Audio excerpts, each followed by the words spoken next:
थैले नछोड्ने छु। 17 वर्ष होइन 7 जन्मको साथ हो हाम्रो माया भगवानको सुन्दर उपहार हो।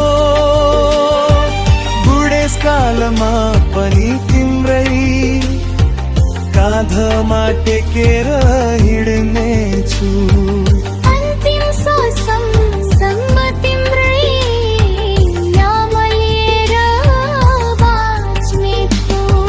तिमी मेरो जीवन म तिम्रो भरोसा।